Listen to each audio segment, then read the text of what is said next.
প্রায় ১৫ বছর পর রোববার অনুষ্ঠিত হতে যাচ্ছে রাজশাহী মহানগর বিএনপির দ্বিবার্ষিক সম্মেলন। ভার্চুয়ালি যুক্ত হয়ে প্রধান অতিথি হিসেবে বক্তব্য রাখবেন দলটির ভারপ্রাপ্ত চেয়ারম্যান তারেক রহমান। শনিবার দলটির মহানগর কার্যালয়ে এ নিয়ে সংবাদ সম্মেলনে বিএনপি চেয়ারপারসনের উপদেষ্টা আব্দুস সালাম জানান, আগামী দিনে জনগণের ম্যান্ডেট নিয়ে ক্ষমতায় যাবে বিএনপি। আমরা জনগণের ক্ষমতায় বিশ্বাস করি, জনগণের ভোটের অধিকারে বিশ্বাস করি। জনগণ ভোটে যাবে, ভোট দিবে এবং ভোট দেওয়ার পরে যারা জনগণের ম্যান্ডেট পাবে তারাই রাষ্ট্র পরিচালনার দায়িত্ব নেবে।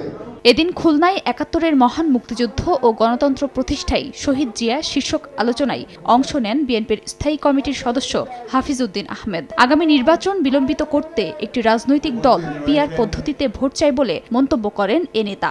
এরা চায় না নির্বাচন, কারণ অলরেডি তো তারা ক্ষমতা ভোগ করছে। নির্বাচন বিলম্বিত করার জন্য আজব আজব থিওরি তারা নিয়ে আসে।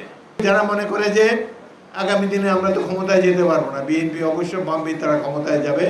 সুতরাং বিএনপি যাতে ক্ষমতায় না যেতে পারে, তারাও যাতে ক্ষমতার চিটাফোটা পেতে পারে, এই জন্য তারা পিআর সিস্টেমে নির্বাচন চায়।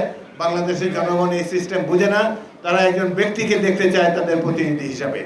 নারায়ণগঞ্জে এক স্মরণ সভায় বিএনপির স্থায়ী কমিটির সদস্য মঈন খান বলেন, ২৪-এর অভ্যুত্থান পরবর্তী নতুন বাংলাদেশে লুটপাট কোনোভাবেই মেনে নেওয়া হবে না। সেই বিপ্লবের ফলশ্রুতিতে বাংলাদেশে পুনরায় একটি লুটেরা শ্রেণী তারা এই দেশকে আবার দখল করে এই দেশকে লুটে পুটে খাবে, সেটা হতে পারে না।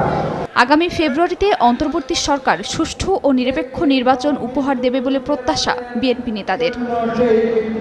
খাদিজা স্বপ্না, সময় সংবাদ।